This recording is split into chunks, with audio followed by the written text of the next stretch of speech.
Oroqueta City, Misamis Occidental, maayong adlaw. This time ato ang gibisitahan ang buhatan ni Sir Maynard Bungkayaw, ang in charge o officer sa atohang City Environment and Natural Resources dinhi sa Dakbayan sa Oroqueta. Diin ato siyang mapangumusta o mapangutana kalabot sa ilahang gi-rescue nga serpent eagle nga nakit-an dito sa Barangay Milen kagahapon. So atong palawman na atong pangumustahon o atong pangutan-on si Sir Maynard kung unsay nahitabo karon sa na-rescue nga serpent eagle dito sa Barangay Mielen. So before ana nato siya madungog, ato na siyang hatagag higayon nga makatimbaya usab sa katawhan sa Dakbayan sa Oroqueta. Sir, mayong adlaw. Ma'am, mayong adlaw, no? So, mayong adlaw katawhan sa Oroqueta. So, kami sa City Environment and Natural Resources Office is usa sa gitahasan, no? Kung naay mga wildlife nga mga makit-an or angay nato siya i-rescue, no? Or kanang gituyo gyud captured sa mga tao dahil naman naay maka-report, so ato gyud ang i-rescue kay importante kay ni siya nga kabahin sa atuang ecosystem. Okay, sir. Kato inyong gi-rescue kaganiha nga serpent eagle, giyon sa ninyo pagkahibalo nga naay rescue hunon ato nga bird? Akong staff, nag-field man ko ma'am, akong staff nag-message sa ako dayon nanawag pag yun nga naay kuan naay serpent eagle nga naa sa Mialin, so nakita lang sa gipost sa FB. Okay. So dia dayon ma'am ni action me, so tawag na ko akong team, so na abot mi sa Mialin mga around 11 o'clock na ma'am sa buntag. Kumusta ang pag-abot ninyo dito, sir? Kumusta ang status sa atuhang serpent eagle pag adto ninyo sa lugar? Una ma'am, nasayran na mo to nga nasa Purok 1, no? Pero pag abot na mo sa Mialin, endrit sumi kay kapitan. Kay nangutaan nami kung kinsa or asa dapit dito sa Purok 1. So timing pod nga nayon sa kasundalo na nagpalit ta og sudan dito siguro sa area tindahan. So siya di ay mo nakakita, no, kato si Kapgo na Bungkawil Aplido to sa Kapgo.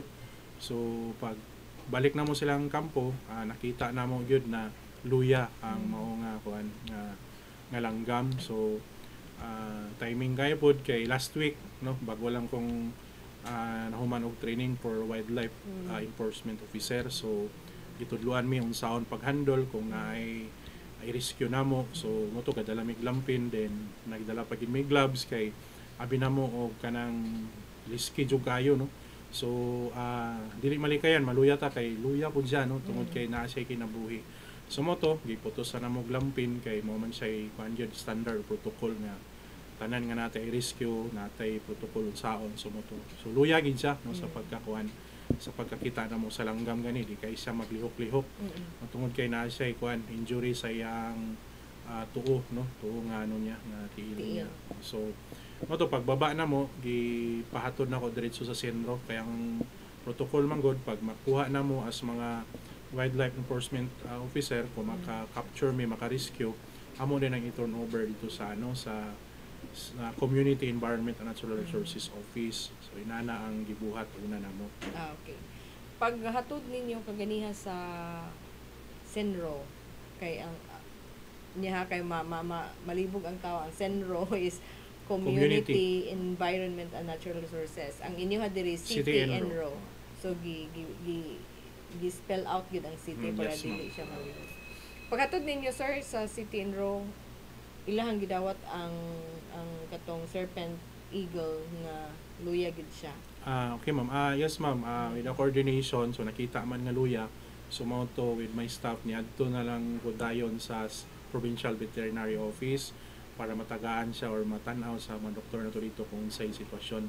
Sumoto gi-injikan siya good for 1 day. So naano to siya gamay na murag naliski siya, no. So dili pa jud nato makuan nga okay to siya tungod kay under observation pagid siya, tungod kay kanang para nako dugay siya nga naa sa lasang luya gid siya, no. Kay kani nga mga langgam is considered sa one of the raptors, no, kanang kuan ni siya kumbaga lisod ni siya dakpon, no, nga klase nga langgam. So kato kay ingon ato naman kaluya, so naa gyud siya gibati. Na siya gibati dayon mo na siya kung hanyo sa katawhan, posible nga naay ga-attempt, no, ga-attempt o yun sa baka to gipitik baka or naigatim po kuha kay tungod kay dili na sila inana kadali no sa iyang gibati gani nakahantod karon maski luya siya buhi pa siya no. Then pagkakita atong maong kapgo iyang giingon nga luya na daan. So pasabot wala kalupad sumo nang nadakpan niya no. So naalang sa bakilid gamay doon sa ilang kampo nakita. Sir, balik ta sa sitwasyon sa klase sa langgam nga naa nato diri nadakpan sa atuhang dakbayan sa Oroqueta. Ang presence ba ngayon atong nga klase Serpent Eagle diri sa atong kabukiran dinhi sa dakbayan? Yes ma'am no. So sa kasayuran sa tanan kabalo man ta nga naatay Mount Malindang. Ug dili lang sa Mount Malindang which is naatay usa ka barangay sa Sibukal down to Mialin. Kanang mga area ha pababa gikan sa Sibukal padung sa Mialin, Tulyok, Bunga. Forested area pa na siya kumbaga close canopy forest, and kanang Mialin is nasa part na sulod or ang laing bahin buffer zone sa Mount Malindang. So kani nga mga langgam nagpamatuod ni or ebidensya nga nindot pa ang Oroqueta, nindot pa ang Misamis Occidental tungod kay pag naanis lang mga langgama pasabot rich atong biodiversity. Ngayong ganitag kanang rich atong biodiversity naapa ang mga pagkaon aning mga langgama. No kay kung wala na ning mga langgama, it is a sign nga dapat mabalaka ta tungod kay wala na ang mga organism nga nay kalambigitan sa kinabuhi sa tawo. Usa na kahitabo ka sir nga ang diagnosis sa ato ang provincial veterinary sa maong Serpent Eagle is malnourished. O tungod ma'am kay na malnourished na siya tungod kay dugay siyang panahon nga nabalda ba or na-injured dito sa forest area. Dili siya kakuhag pagkaon no nya. Mostly pod sa iyang mga pagkaon labi na is halas no kanang mga wood snake or kanang managan pod. So dili niya maapas nun kay naman sa ibalda. So mo nang malnourished na siya no nga di siya kakuha sa kumbaga survival niya ba. No ang survival niya di na siya kakaon kayo sa iyang pagkaon. So namagay uban nga haka-haka nga posible nga basin gi-capture siya mo nang maglisod na sila og feed sa maong bird. Okay, yes ma'am no sumo nang panawagan ako no sa katawan sa Oroqueta. Basta gani wild no mga wild nga mga animals, mga bird angay gid namo day na aksyonan or dapat dili ta magbuhi ana tungod kay una lisod na siya buhion, and pwede nga magbuhi ta ana pero muagi tag mga permit, mulukat tag permit nga kung dinaghan na mo ng wildlife farm permit no kung individual na apod pwede kay tan-awon imong kapasidad aya ka aprubahan sa permit kung makapakaon baka. Okay. So sa imong giingon ma'am nga basi gi-capture dayon gibuhian na lang kay naluya posible no kay tungod kay dili sila basi gibahugan na to kanon or sa dili na makaon tungod kay naa sila specific nga mga pagkaon nga para sa ilang lawas. Okay, kay pagkangan magud nga malnourished niya sa atong gikaingon nga ang atohang forest is rich pa siya sa Yes. mga ingon ana. So wala siya rason nga ma-malnourish ang Yes, mga ma'am. wildlife nga Yes, dito. ma'am. So, sir, pwede na to mahatagan og background kung unsa nga klase itong langgam Serpent Eagle ug unsa pa siya kadaghan dinhi sa atong dakbayan. Okay, kato nga klase nga langgam ma'am is Serpent Eagle. Daghan na siya ma'am no. Daghan pong klase sa sa kaning mga raptors nga mga langgam pareha ng Brahminicite, banog. So considered gyapon na siya nga family sa eagle no.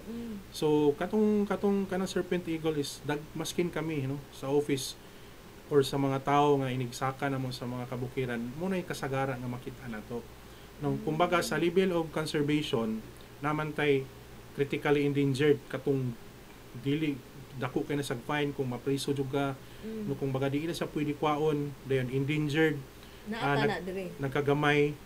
Daghan ma'am natay mga di lang langgam nga natay mga endangered nga di na natay brown deer nga bawal na jud na siya no kung diri maghisgot sa kamad-an sa tong kabukiran.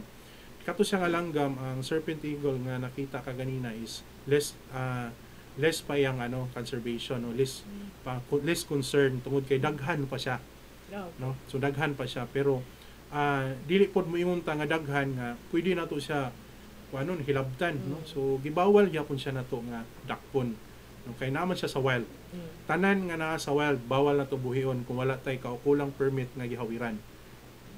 If in kaso og makasapon mo sa one of the mga residente dito sa mga katong mga places nga imong gipang istorya ma-considered siya as forest.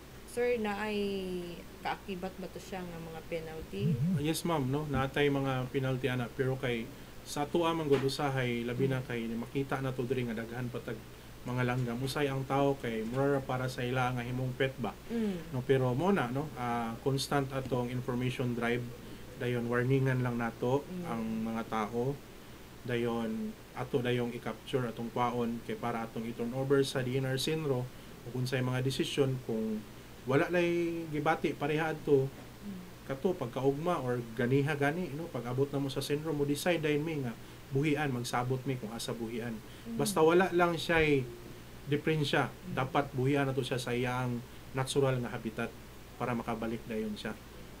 Sir, ang sitwasyon karon sa bird is murag kuan gud siya. Kanang kinahanglan gud siya og saktong medication. Yes, ma'am. Oh. Naabay kakayahan ang ato adiri atohang provincial vet, city vet ug sa atohang Senro nga mutambal ni adtong Naaman ma'am, no, naaman kay trabaho man na nila no sa ato ang vet sa provincial o sa city. Pero kung maluwas lang to siya, may posibilidad mo decide ang Sinro nga dalon to siya Cagayan no, kay naaman gitay mga kanang kumbaga pareha pug tao ba nga naagid po iyaagid pong special niya nga pagpanambal o specialized niya pa in sa bird ni nana, pero ang gihatag nila karon is for medication lang nga makasurvive ang First langgam. aid Yes lang ma'am, silbi. first aid ni nana. kay ug makasurvive siya karon posible siya Possible dalon gyud siya Cagayan ma'am, kay nana na dito atong kuan ato ang opisina sa region sa aning sa wildlife no, so dili pa to siya mabuhian dayon, kung mabuhi pa man siya Mubalik kay pa siya diri. ipa-recover to siya. After dito sa Cagayan, maka-recover siya diri, balik pa siya diri ug Depende, dito na dito sila. na din siya i-release kung i-release. maka-recover Okay. siya. So, pagkakaroon, under observation. Yes, ma'am, ang under observation. Nakay gustong panawagan, Sir Maynard, para awareness po sa atong mga katawhan. Okay. Yes ma'am, no, salamat kay sa opportunity. So agihan nyo na ako ang katawan sa orketa. Dili lang sa orketa, mga kasilinganan nga dapit nga manghinaot ta, manghinaot mi nga magtinabangay ta nga kung naa sa wild or wild nga mga hayupan no, madagat man o nasa bukid. So dili na to na siya himuon nga pet or atong buhion. Pwede mo buhi, pwede magkuhag permit. Basta kay mo apply lang ta no, kung kaya na to mo buhi pwede. Pero kanang i-capture na to, pusilo na to atong lastikoon, palihog lang no. Kay kung madakpan no, nagyoy kaukulan mapriso na pay multa. So maglao mo nga karon nga nay nakita na inani niya luya pa jud murag subo no, mo na nga paspaso na mo or ipadako na mo among information drive kabahin sa preservation and conservation sa atong wildlife.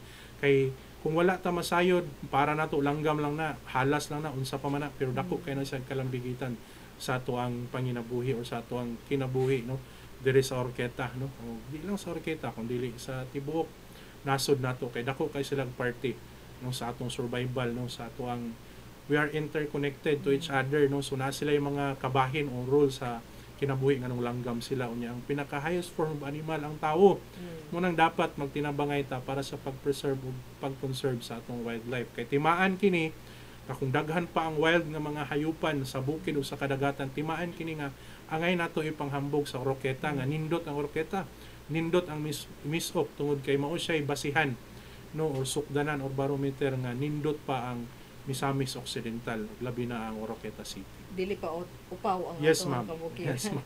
Dili pa. So angay patamalipay ana Yes, Sir ma'am. Maynard. No? Thank you so much sir sa imong Thank you po. paghatag og gigayon o nakahatag sad ka og mga panawagan, information, awareness sa atong katawhan dinhi sa Dakbayan sa Oroqueta.